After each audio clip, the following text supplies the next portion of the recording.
estudantes da primeira série. Estamos aqui para mais uma aula de Educação Física, comigo, professora Vanessa, e com o nosso intérprete Luiz. Oi, Luiz, tudo bem?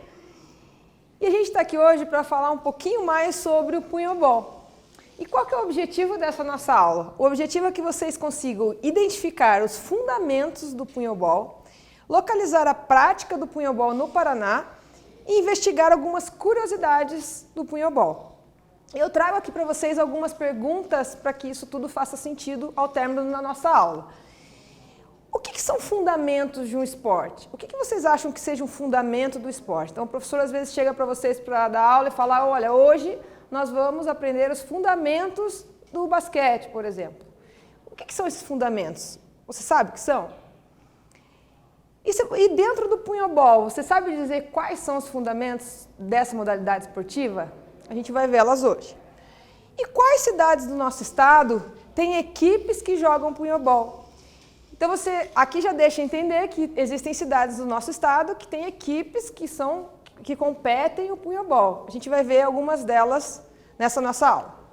Então vamos falar um pouquinho sobre a história aqui no Paraná do punhobol. Então ela teve uma forte influência alemã na região sul, né, que coloca o Paraná como um dos principais praticantes do esporte. Então essa influência dos alemães, quando chegaram aqui no nosso país, eles, como vocês sabem, nós já falamos bastante sobre isso, trouxeram essa cultura do punhobol. E aqui na região sul ela foi mais difundida. Então aqui, nós pertencentes à região sul, nós temos bastante praticantes do punhobol por conta desse processo histórico. E o Clube Duque de Caxias, que é um clube da capital paranaense, de Curitiba, é hexacampeão da modalidade. E aqui a imagem que eu trago para vocês são eles, a equipe masculina e feminina do Clube Duque de Caxias, é um clube situado na cidade de Curitiba, que pratica, tem campos e tem técnicos específicos dessa modalidade. E por conta disso, como que a gente fomenta um esporte dentro de um país? Uma das possibilidades é com a divulgação e com alguns méritos em que essas equipes conseguem. Campeões, então como a gente viu, a equipe do Duque de Caxias foi hexacampeão.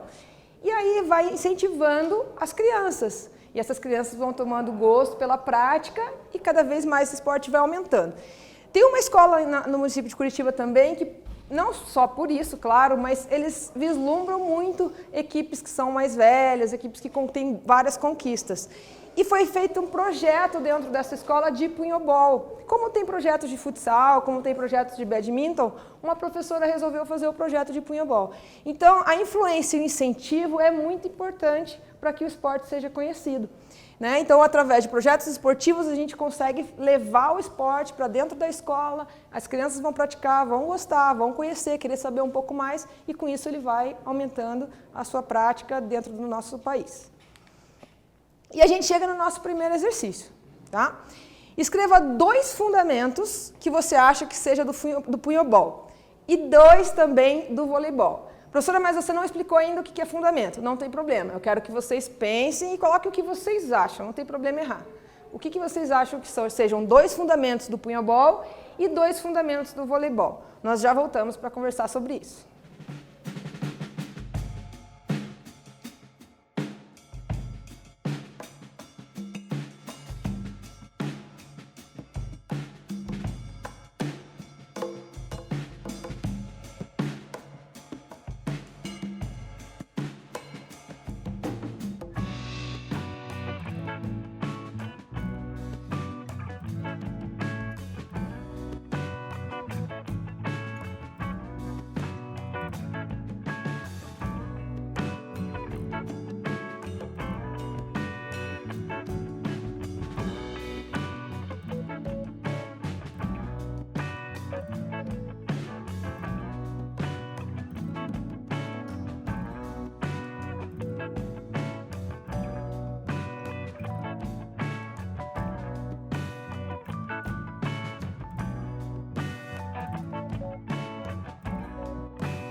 Retornamos.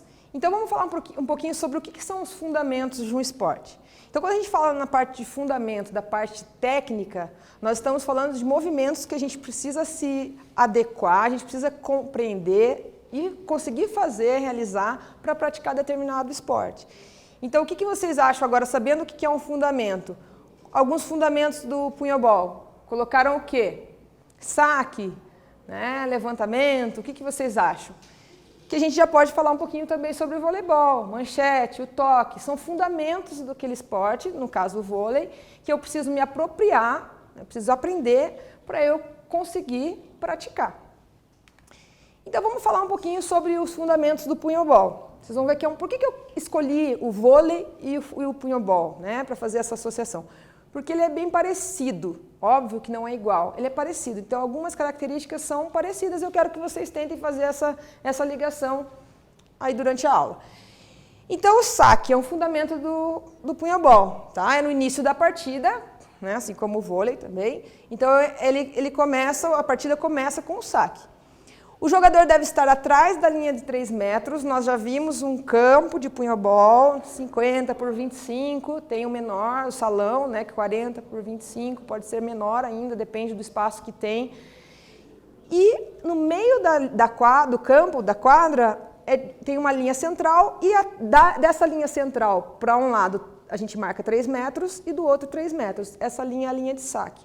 Então, para começar o jogo, você tem que começar sacando atrás dessa linha de 3 metros. Normalmente, o contato com a bola é acima da cabeça. Então, normalmente, o saque, o contato com a bola é feito acima da nossa cabeça. Aqui, uma jogadora, né, a Tatiane Schneider, se preparando para realizar um saque. Aí aqui eu trouxe uma imagem para vocês de como é que seria esse processo do saque, né? O que eu preciso, né, treinar para eu melhorar o meu saque. Tenho que ter força, pontaria e muita concentração. Tem vários esportes em que o objetivo é você encontrar os espaços vazios. Então a ideia é a mesma aqui dentro do punhobol, tentar sacar nos espaços vazios, né? Ou então utilizar a força para dificultar que o adversário devolva essa bola. Então aqui o processo do saque. E mais um fundamento, a defesa.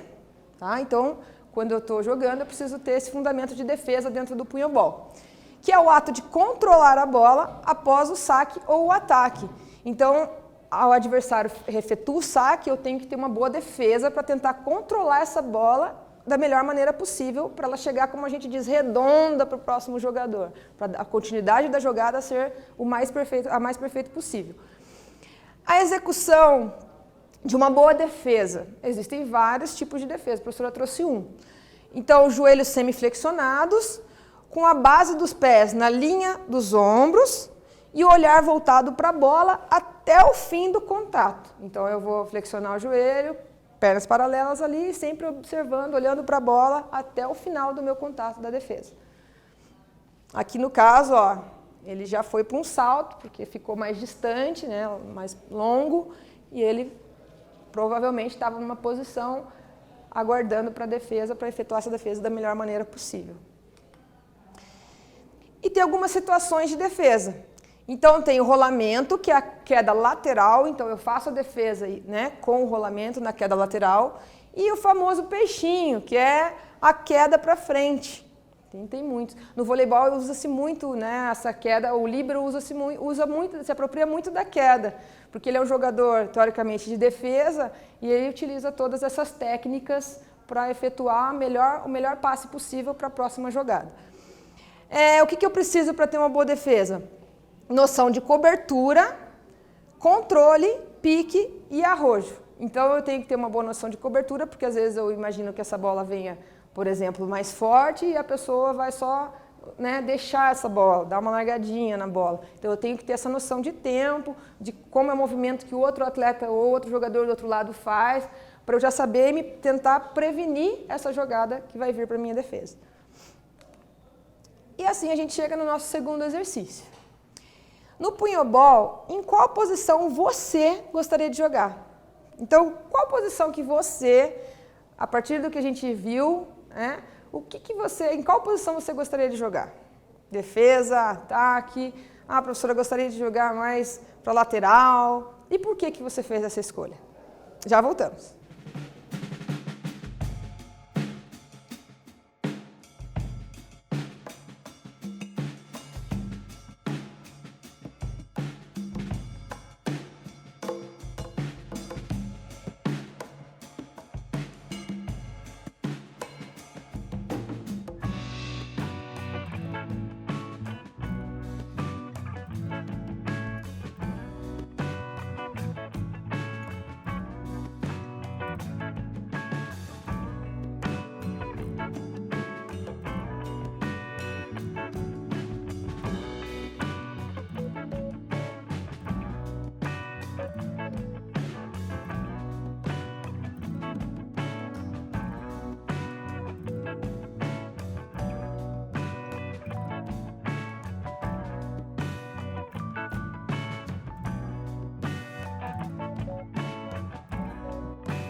Voltamos. E o que você escolheu? Muitos preferem jogar no ataque. Professor, eu gosto de cortar, eu gosto de ir lá para o ataque. Mas tem muitos que têm características de defesa também. Eu gosto de pular, saltar, tentar defender. Então tem um pouquinho para cada um, né? Vai da característica de vocês de escolher qual que é o melhor lugar, onde vocês acham que vocês se dão melhor praticando esse esporte. Com relação aos fundamentos ainda, mais um, a levantada. Né? Então, a levantada, ela antecede e prepara a realização da batida. A batida, no caso aqui, é o ataque, tá? Como se a gente estivesse falando do corte. Então, a levantada, ela tem que ser uma jogada que também tem que buscar a maior precisão para que o jogador de ataque ele consiga efetuar esse ataque de uma maneira bem precisa. O jogador deve tentar estar posicionado de frente para a fita, lembra a fita, corda, o que vocês estão utilizando. Né? Geralmente, jogos oficiais é utilizada a fita, mas daí pode ser utilizado também corda e outros materiais, depende da adaptação.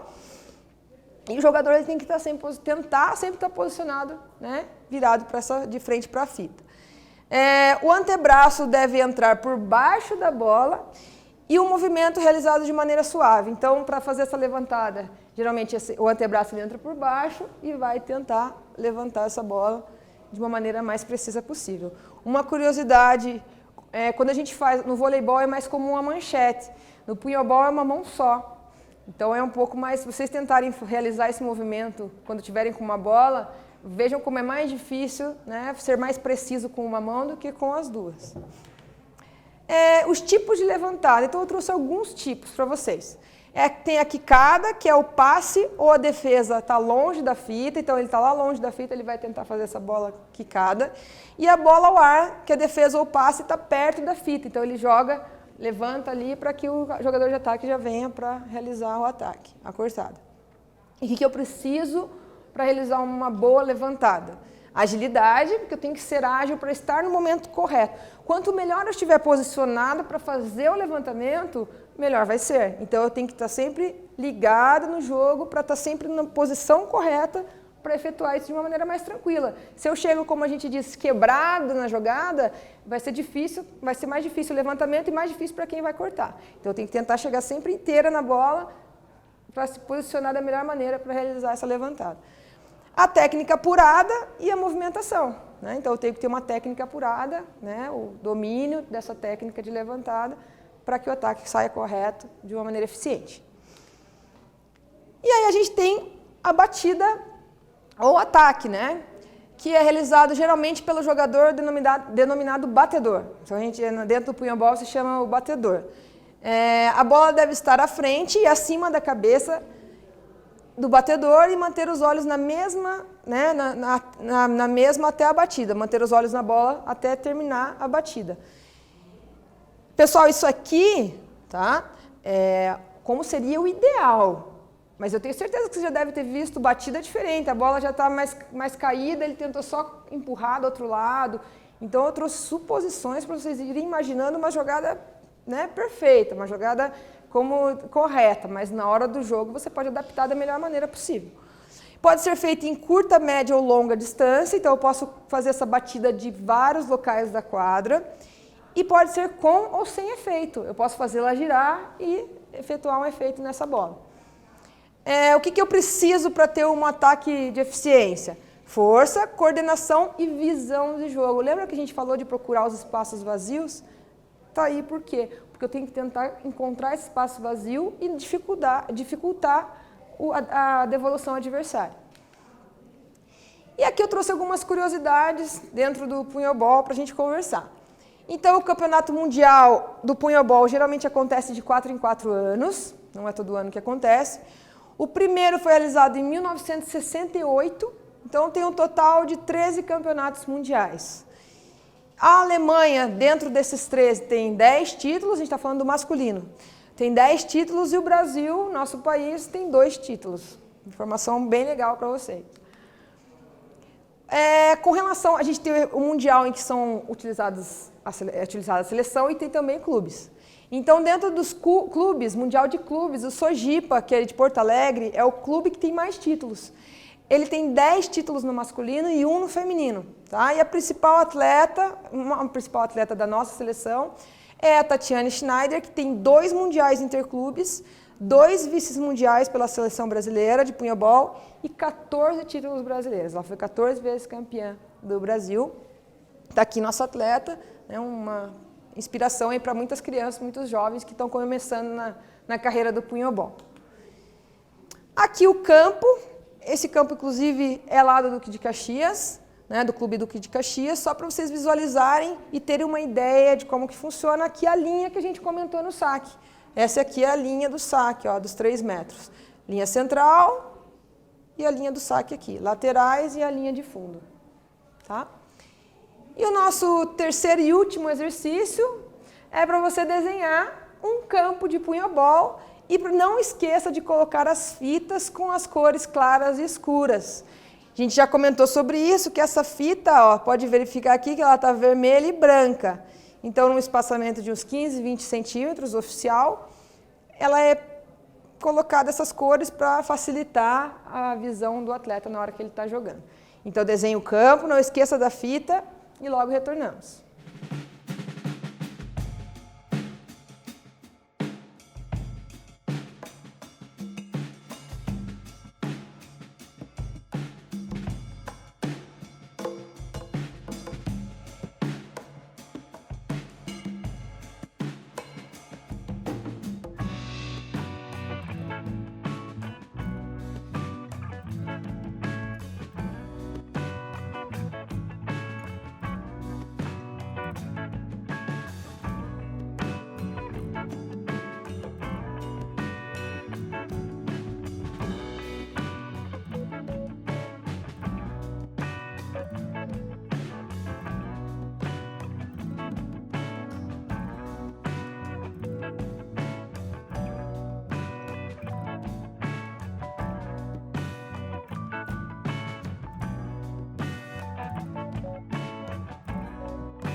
Voltamos, tenho certeza que o desenho de vocês ficou excelente. E vamos para a nossa finalização da aula, retomando o que a gente viu hoje. Nós vimos sobre o punhobol no Paraná, vimos que nós temos equipes campeãs, não é só na cidade de Curitiba, tem vários clubes espalhados pelo Paraná todo. Fica aí a dica para vocês pesquisarem um pouquinho sobre isso. Falamos também sobre os fundamentos do punhobol, algumas curiosidades e finalizamos com o campo. Eu espero que vocês tenham gostado dessa nossa aula. Muito obrigada, Luiz. Obrigado, estudantes. Obrigada, professores. E até a próxima.